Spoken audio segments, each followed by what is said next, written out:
Forecast is a prediction of future events used for planning purposes. Forecasts are critical input to business plan, annual plan, and budget.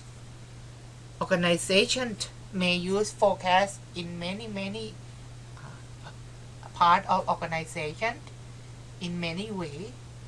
Example, supply chain managers may use forecasts to plan for output level, purchases of services or material, workforce and output schedule, inventory, long-term capacity. Forecasts are made on many different variables, but all forecasts must share the same thing. All forecasts must have error. So good forecaster not only find a better forecast, but also find a better way to deal with forecast error. First concept we are going to study before picking the right forecasting tools is to find out what type of pattern of the demand we are facing. A time series is the repeated observation of demand for a service or a product in the demand occurrence. There are 5 basic time series. First, horizontal demand represents horizontal line of demand throughout the time horizon. When the demand is up or down gradually, we call trend demand. When the demand is up and down during at a period of 1 year, like this picture, we call this type of demand a seasonal pattern, which in this picture show the demand is low during April and high during some September and October. When the demand is gradual increase or decrease for the overextended period of time, more than 1 year, we call this type of demand a cyclical pattern.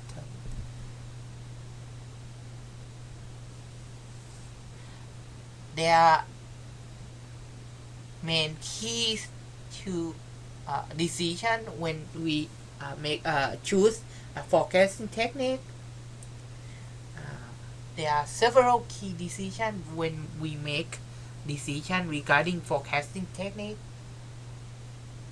We may use judgmental method with regarding to qualitative method. We can also use causal method when two variables are related with each other. Independent demand is used to forecast dependent demand. We can also use information in the past to forecast the future demand using time series analysis. We also use trend projection using some type of regression analysis too. Forecast error. Forecast error is simply the difference found by subtracting the forecast from the actual demand. Forecast error, we use ET represent forecast error equal DT minus FT.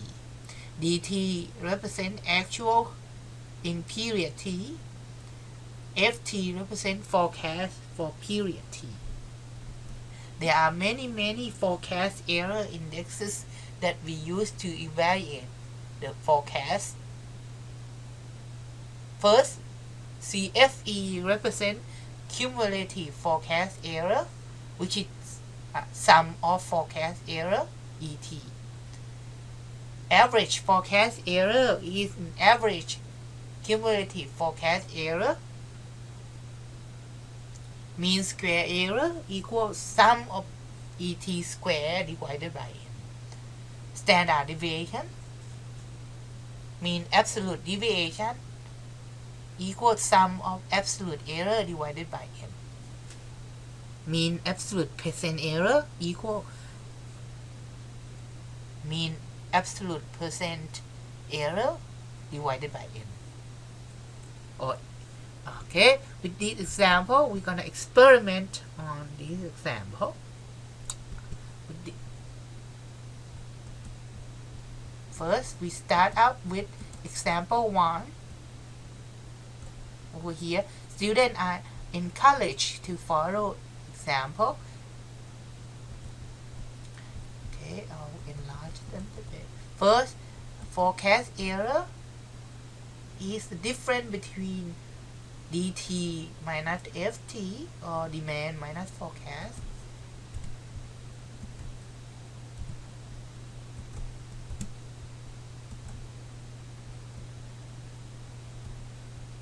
Okay. When we add forecast error together, we call that CFE, or cumulative forecast error. Okay. When we average forecast, okay, average forecast error equal sum of forecast error divided by total number of data, which is 8 months. Okay, average forecast error, or E bar, we call it. Sometimes we use the term called E bar.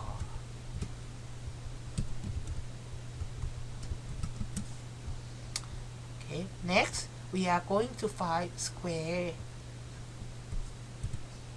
ET square. So we use hat to represent square, hat 2. We add all total E square together.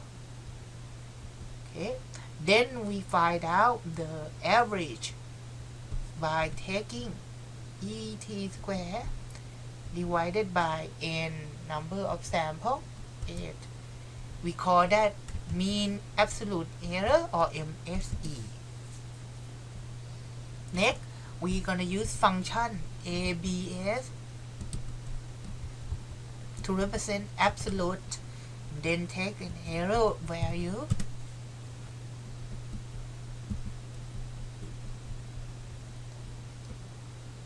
So we turn all the error value into an absolute value. Then we sum it. Become total absolute value. Then we take that amount divided by total number of data, which is 8 months. We call that MAD, mean absolute deviation. Last, we take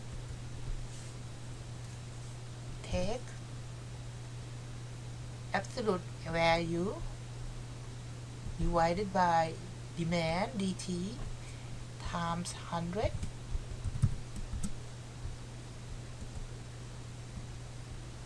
We call that absolute percent error. So each of them represent percent error.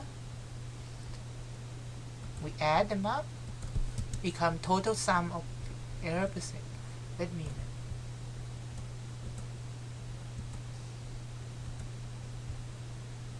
Okay, then we take the number divided by 8 to take an average.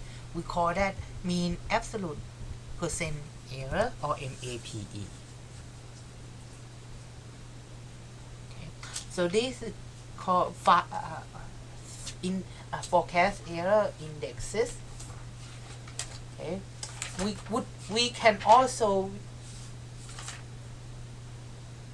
find out how to find the standard deviation. Standard deviation equivalent to, okay, let's review the formula again. Standard deviation equal square root of sum of et minus e bar square divided by n minus 1. So we are going to first find et minus e bar for each column and then square it and then add it together and then divide it by n. First, we're going to find et minus e bar and all together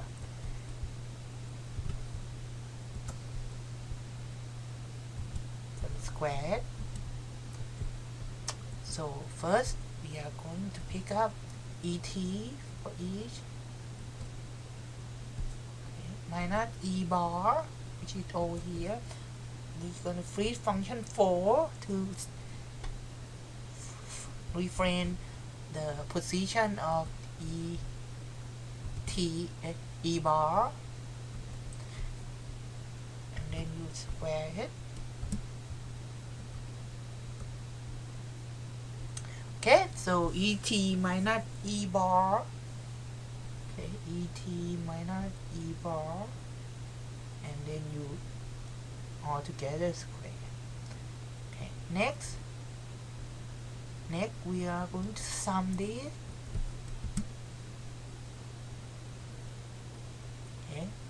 Okay, once we sum it, then we're gonna find standard deviation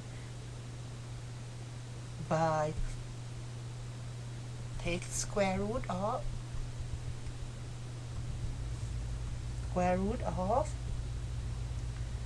sum of et minus e bar square divided by n minus 1.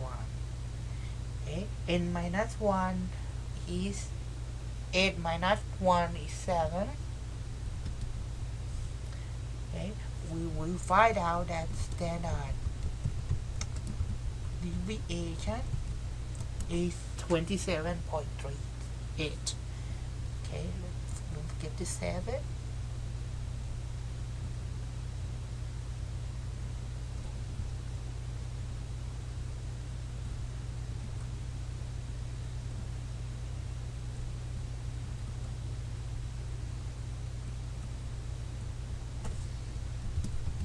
There are 14 exercises.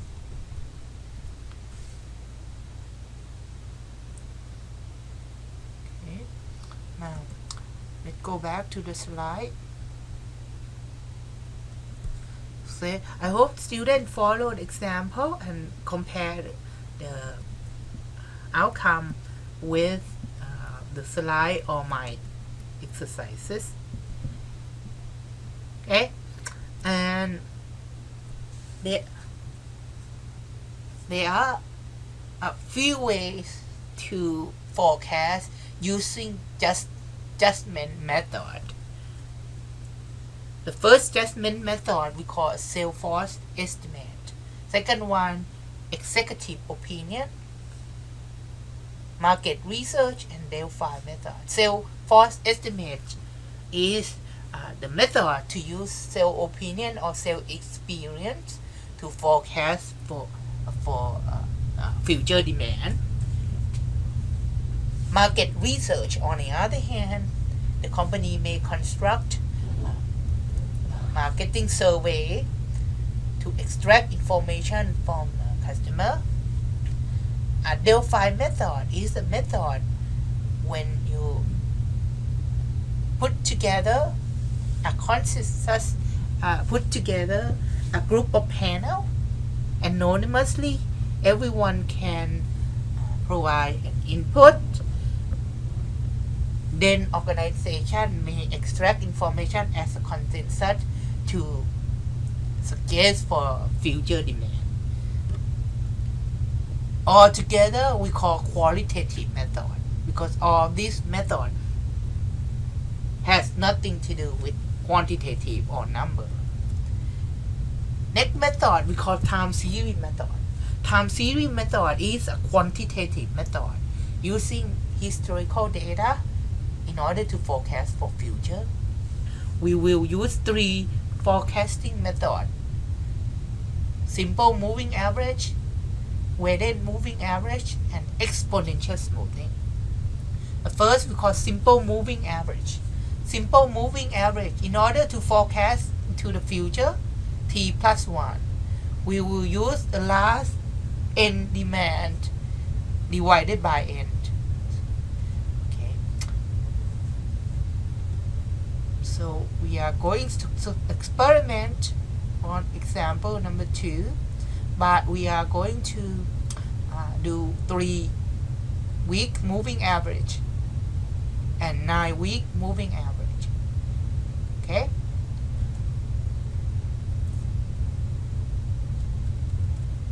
In order to find 3-week moving average forecast, we are going to go use at least 3 periods in the past in order to forecast in the future. So the first forecast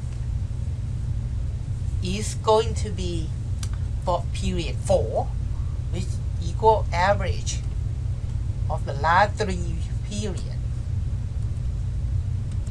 We can say that forecast for period 4 equal sum of the last 3 periods divided by 3.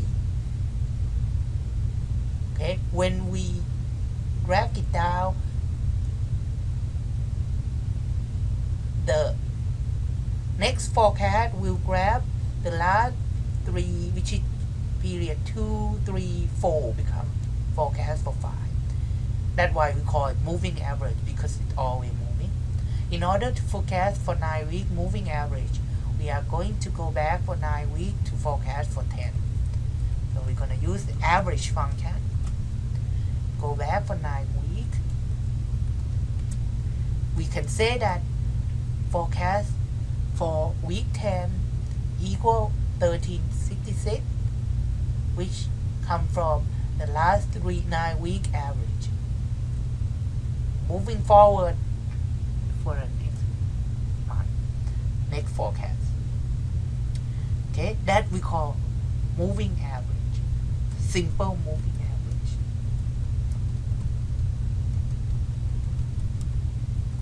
Okay, next we are going to find a weighted moving average.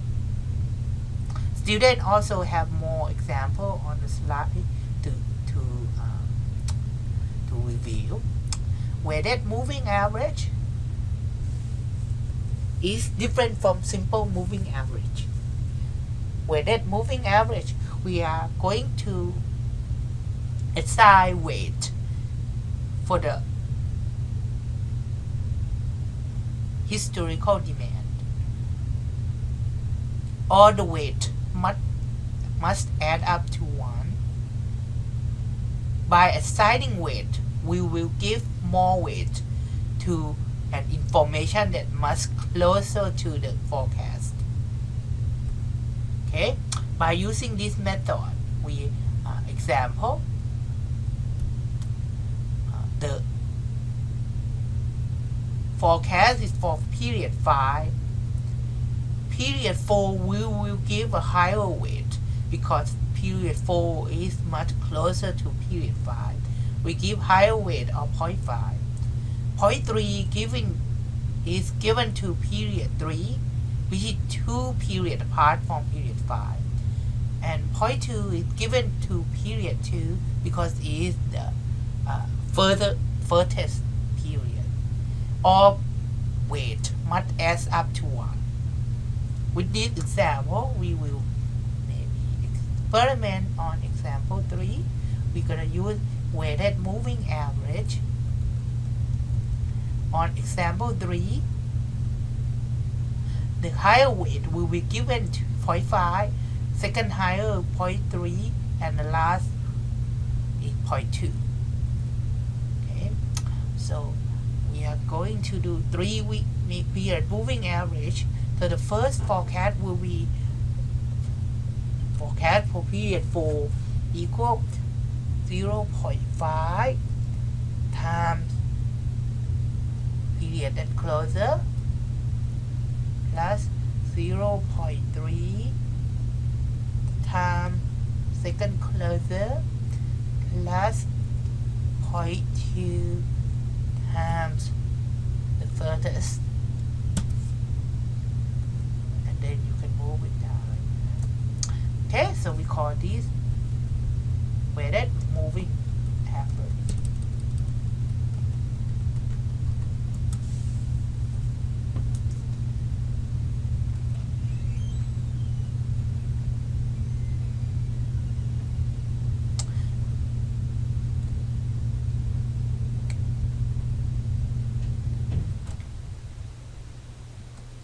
Next forecast we call exponential smoothing. Exponential smoothing is sophisticated compared to simple moving and weighted moving average. It requires only 3 items of data: the last period's forecast, the demand of this period, and the smoothing parameter we call an alpha, where alpha is the number between 0 to 1. To forecast using exponential smoothing, we have 2 formula which will provide equivalent result. First, we can use the first one is the one I prefer, which is forecast for the future period equal alpha dt plus 1 minus alpha ft. We will use this example. We will use example number 4 to experiment on this exponential smoothing. Okay, example 4, we're gonna use the last 3 period as the forecast for 4, and then with the forecast for 4 we will use an actual of 415 and alpha 0.1 to forecast for 5. Okay, now let me increase. So we're gonna forecast for 4. We are going to use the last 3 week average. Okay, that is forecast for 4, and week 4 has actual demand of 415.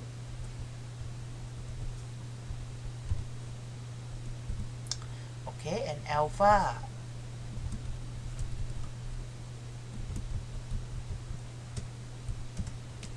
.1. So forecast for 5 will equal, okay, alpha 0.1 times dt, because d4, plus 1 minus alpha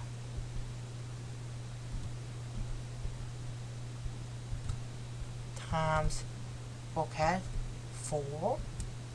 Okay, 398 is forecast for 5, or sometimes we denote like something like that, so we know trying to find forecast for 4. We call this exponential smoothing method. Okay, on example number 5, okay, is another example of the exponential smoothing.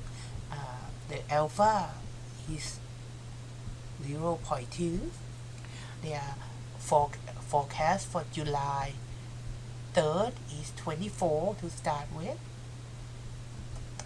Okay, July 3rd, the forecast to start with is 24, and alpha equal 0.2. Okay, the question asked you for forecast for August 7.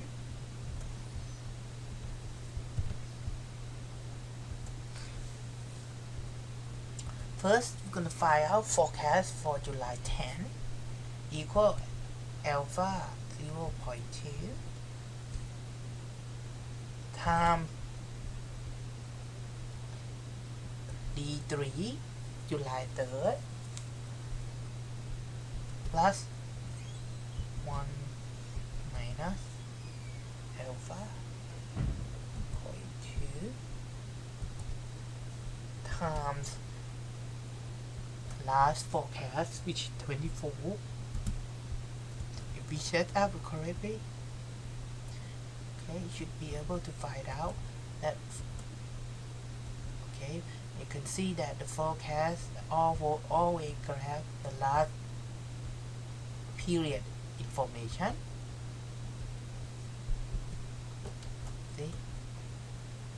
So to answer the question, forecast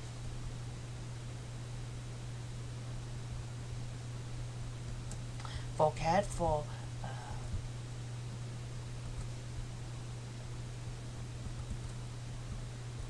August 7 is about 26.4. So that's another exponential smoothing.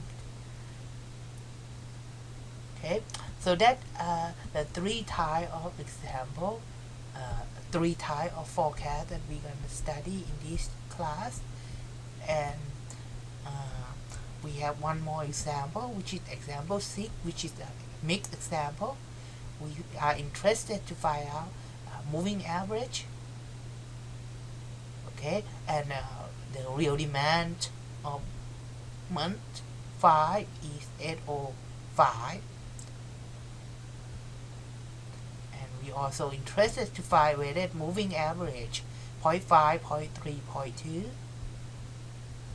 We also interested to find exponential smoothing with the starting week 4 forecast 784 with alpha 0.2. So first we're gonna use 805 to plug it in. Okay, so we have week 5 for 805.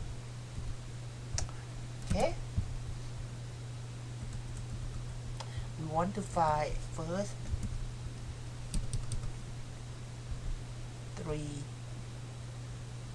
3-month moving average,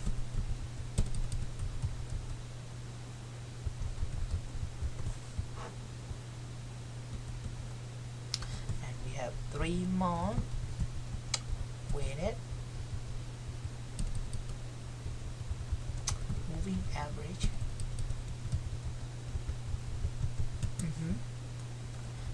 And then with the last one we have exponential smoothing.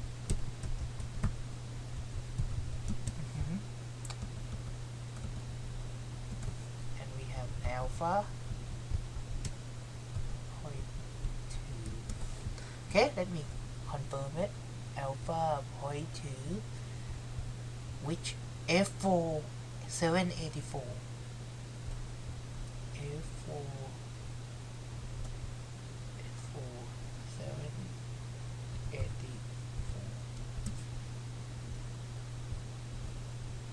783.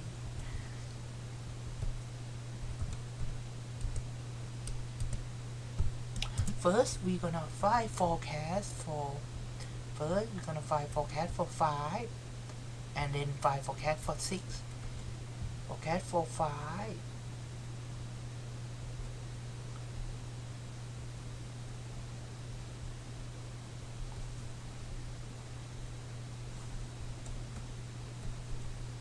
it's gonna be the average of the last 3.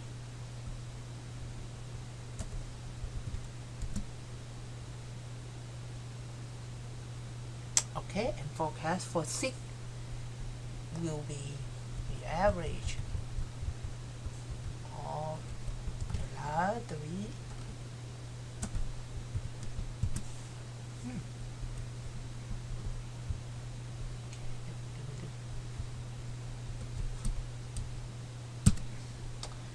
Okay, so forecast for 5 will be average of 4, 3, 2. Forecast for 6 will be average of 5, 4, 3. For weighted moving average, we're gonna choose 0.3, 0.2, at point 5, point 3, point 2. So we're going to go ahead and grab period 4 times point 5 plus period 3 times point 3 plus period 2 times point 2. Remember, the closer, the higher the weight. 1, 2, 3. Okay, we can write it down. We should be able to grab the right information. Okay, next we are going to do exponential smoothing by use F4 as 784. So in order to forecast for 5, we're going to first take a demand of 4. First, we take alpha 0.2 first times D4 plus 1 minus alpha times A4. Okay, and then we drag it down. Should be able to fill in all those information.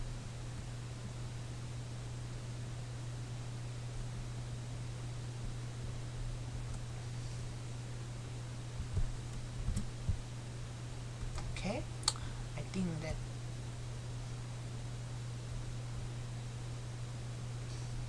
that's all information that needed.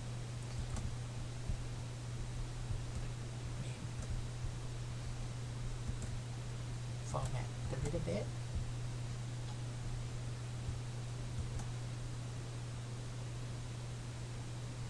Okay, so I hope that when students are comfortable with all these exercises, students should also, I encourage that students use Excel to complete this homework.